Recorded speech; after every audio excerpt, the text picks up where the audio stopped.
नमस्कार शेतकरी मित्रांनो, सोयाबीन ए टू झेड चॅनलवर आपले स्वागत आहे. 20 ते 25 मिनिटांपूर्वी आपली सोयाबीन बियाणाची थायोमेथॉक्सम 30% एफएस या कीटकनाशकाने आपली बीज प्रक्रिया झालेली आहे. तर आता आपण त्याच सोयाबीन बियाणाची बुरशीनाशकाने बीज प्रक्रिया करणार आहोत. यासाठी आपण आपल्या सर्वांना माहिती असलेले साप्स बुरशीनाशकासारखेच कार्बनडायझम आणि मॅन्कोझेब पावडर वापरणार आहोत. इथे आपण 25 किलो सोयाबीन बियाण्यासाठी 100 ग्रॅम बुरशीनाशक पावडर वापरणार आहोत. तुम्ही या ठिकाणी 22 सारखे बुरशीनाशक पण वापरू शकता किंवा जैविक बुरशीनाशक ट्रायकोडर्मासारखे पण वापरू शकता. सर्वात प्रथम आपण 100 ग्रॅम साप बुरशीनाशक पावडर किंवा त्यासारखे दुसऱ्या कुठल्याही कंपनीचे बुरशीनाशक पावडर बियाणावर एकसारखे टाकणार आहोत. तर आता आपण पावडर एकसारखी सगळीकडे पसरत आहोत. आपण पाहतात की या ठिकाणी एकसारखी पावडरची फवारणी चालू आहे आणि ती आपली जी ह्याची कीटकनाशकाची फवारणी ऑलरेडी झालेली आहे. कीटकनाशकाची बीज प्रक्रिया ऑलरेडी झालेली आहे.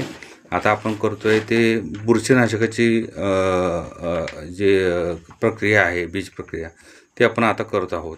त्यासाठी आपण मॅन्कोझेब आणि कार्बनडायझम असं आपण हे घेतलेलं आहे, कॉम्बिनेशन घेतलेलं आहे जेणेकरून आपल्याला कमीत कमी 1 ते 1.5 महिना सोयाबीनच्या पिकामध्ये तुम्हाला बुरशीचा त्रास होणार नाही किंवा तुम्हाला बुरशीमुळे नुकसान होणार नाही. त्यासाठी आपण ही बुरशीनाशकाची बीज प्रक्रिया करत आहोत.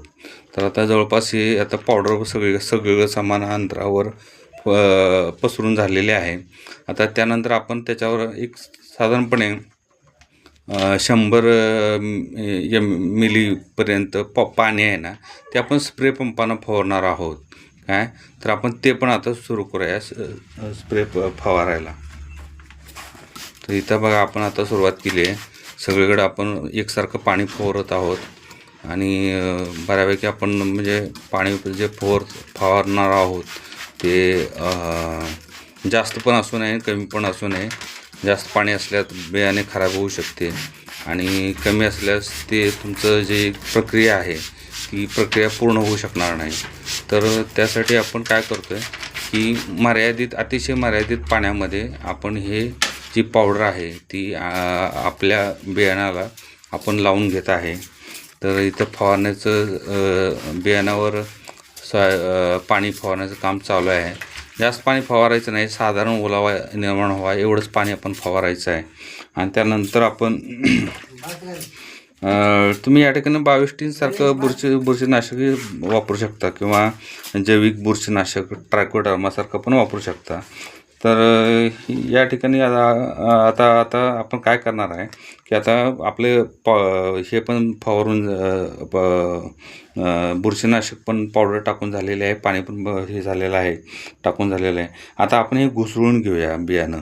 तर आपण दोन्ही बाजूनं काय करणार आहे, दोन्ही बाजूनं हे उचलणार आहोत आणि एकसारखं घुसळून घेणार आहोत, जेणेकरून खालीवर अशा पद्धतीने आपण घुसळून घेणार आहोत.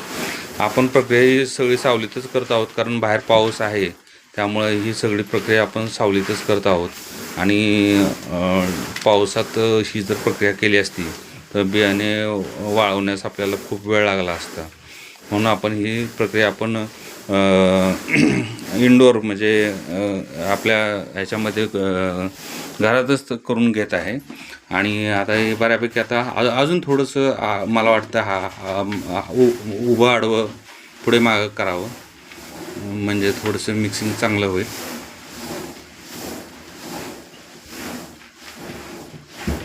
ही बीज प्रक्रिया सावलीतच करायची आहे बस, आणि याच्यामध्ये उन्हामध्ये तर अजिबात करायची नाही. यानंतर आपण बियाणे 20 मिनिट सावली सुकून घ्यायचे आहे, एकसारखे पसरून घ्यायचे आहे. तर हे आपण बियाणं आता आपण एकसारखं पसरून घेत आहोत. तर प्लास्टिकची पिशवी आपण वापरायची, बियाणाला आपल्याला हात लावायची एवढी पण आवश्यकता नाही. प्लास्टिकच्या पिशवीनं आपण ते करू शकतो आहे. प्लास्टिकची पिशवी किंवा तुम्ही प्लास्टिकचे हे पण वापरू शकता, ग्लव्ज पण वापरू शकता. पण आपलं म्हणतात ना काय आपलं मध्ये आपण शॉर्टकटमध्ये आपण प्लास्टिकचं पिशवीचाच वापर करतो आहे आणि ते आता बियाणे बघा काका एकसारखे पसरायला लागलेत काय आणि आपण हे बियाणं आता 20 मिनटासाठी आपण सावलीत सुकवून द्यायचं आहे. हे सावलीत 20 मिनटं सुकलं की त्यानंतरच आपण बियाण्याची टोकणी किंवा पेरणी करायची आहे. आपल्याला ही जर माहिती आवडली असल्यास आपण सोयाबीन A to Z चॅनलला सबस्क्राईब करा. त्यानंतर सबस्क्राईबचं बटन दाबा. सर्व व्हिडिओ शेवटपर्यंत पहा आणि महत्त्वाचं म्हणजे सबस्क्राईब करा. तुम्ही ही माहिती आत्तापर्यंत पाहिल्याबद्दल खूप खूप धन्यवाद. आमच्या सोयाबीन A to Z चॅनलतर्फे खूप खूप धन्यवाद. आभारी आहे.